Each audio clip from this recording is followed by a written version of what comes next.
Okay, guys, so sales strategy, very, very important.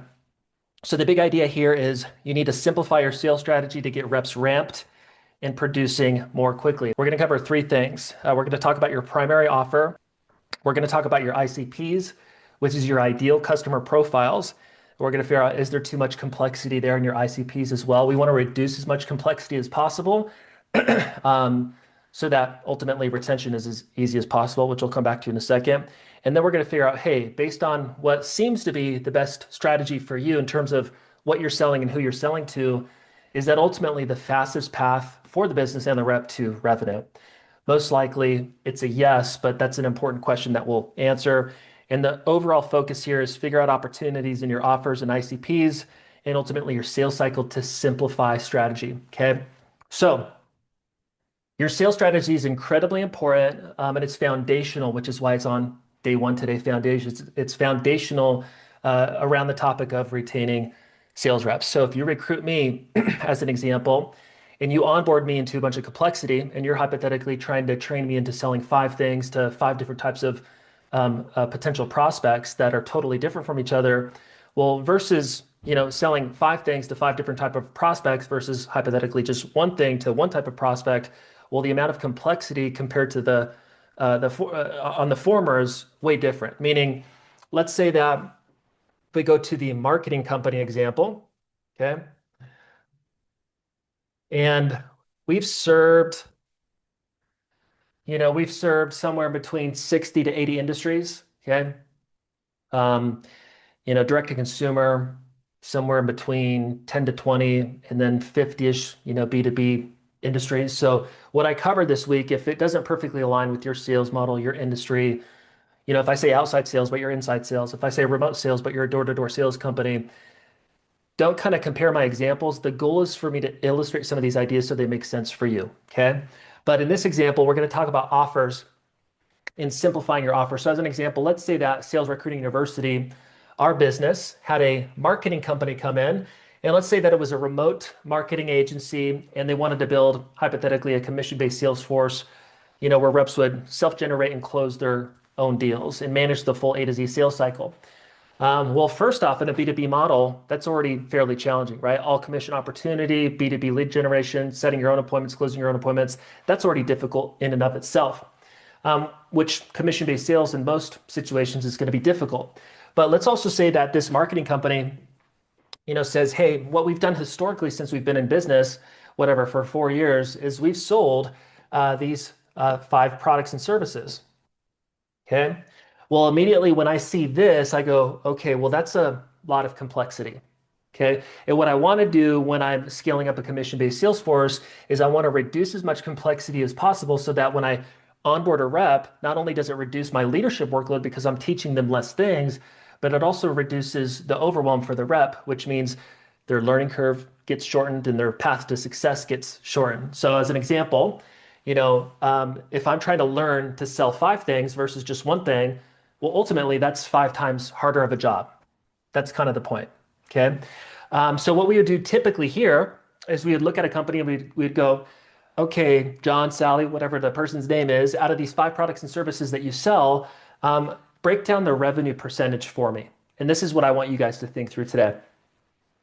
Let's say that product A was 10% of the revenue, and product two was 5%, and three was 5%, and four was 5%, and then product five was 75%. Okay, so product and service one, two, three, and four, five. That's how we've broken down the revenue: 10%, 5%, 5%, 5%, 75%. Well, clearly, what sticks out to me is that the company's revenue, 75% of it is all coming from product and service five. Okay. Meaning that in most scenarios, 9 out of 10, not always, but in most scenarios where the revenue is coming from today, that's going to reflect down to the sales rep. Meaning that if you actually recruited me into selling five different things, well, most likely as a sales rep, even if I make it through this really complex onboarding process, 75% of my production and my income is also going to be coming from product and service five. What does that tell you? That tells us that actually the income opportunity for both the rep and the company is just simply focusing here. And it doesn't necessarily mean that we have to get rid of these, okay? But what it does, if our goal is to reduce as much complexity as possible and to make both recruiting and retention and onboarding as easy as possible for you and the sales rep, is we want to eliminate as much stuff at the beginning for the sole purpose of ramping up the sales rep. Meaning that versus me learning these five different things to sell, well, if you just teach me how to sell this one thing where the money's coming from anyways, not only am I going to make money because that's the money maker for the company, but that's also going to make the job 5 times easier for me to learn, which naturally is going to increase your retention rates. Okay, so the main point here is that for most of you, we would say for, even for the companies that do 10, 15, 20 million plus that come to us, there's usually an opportunity for simplifying their offer strategy. Okay, so let's say it's like maybe a construction company, and the construction company comes to us and they're like, "Hey, we're making $1 million a month, and they're doing at least 12 mil per year, and they want to get to 20 or whatever." And they come to us, and we break down, and they also have maybe five, products, services that they sell, like roofing, solar, windows, doors, and siding. Well, we would do the same thing. Okay, there's a lot of complexity there. Where is the money coming from? Let's say that, 68% of the revenue is coming from roofing. Well, most likely, as it relates to making it simple to recruit and onboard a rep and get production both for the rep and for the company, it's going to make sense, focusing on that one product where the majority of the revenue is coming from. Now, in some cases, maybe it's, hey, maybe it's we got these five products here or whatever the number is. And, one's 50% and one's 35%. And then these are five as an example. Well, you can argue that, hey, there's two that are fairly similar that are both taking up 85% of the revenue. So maybe it makes sense to have a little bit of complexity there based on actually where the revenue is coming for the company. But the overall goal is to strip out as much complexity as possible for the rep. Okay, this makes it simpler for you later to onboard a rep into, right? If I'm a leader and I have to train a rep on selling five things versus one thing, well, training them on selling five things is much more difficult. It's harder to recruit into. It's harder to onboard reps into. It's harder to manage around because I have 5 times the amount of questions, and my retention rates are 2 to 3, 4, 5 times as worse. So it doesn't make sense to have a bunch of complexity. That's the point. What we could do in this example, because if this is you, whether it's you sell 2, 10 things or whatever, it doesn't mean that you have to get rid of the other things. Okay. It just means that for the sake of simplicity and retention at the beginning of onboarding rep and maybe the first 3 to 6 months or whatever, the timelines are going to be different for every company. We want to remove some of the complexity. Maybe I onboard a rep. Hey, and once you're successfully making XYZ amount of income here, we will add these additional products and services to increase your income by 25 to 50 to 100% once you're ramped up and selling the one core thing successfully. So it doesn't mean that you need to get rid of these things, but for the sake of retention, which is what you want because the retention is where the production comes from, it's redundant, but you want to reduce as much crap as possible. So that's the first point for today in sales strategy. The second thing was your ICPs, so your ideal customer profiles. So let's say it's the marketing company. And then we got the construction company.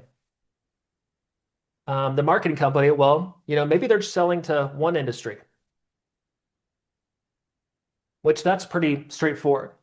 Okay. And maybe at first glance, that's pretty simple. Our ICP's just one industry, and therefore maybe there's not a lot of complexity there. Well, you can always dive a little bit deeper, meaning that maybe in this one industry, we have, small business, we have small to medium-sized businesses, and we have enterprise.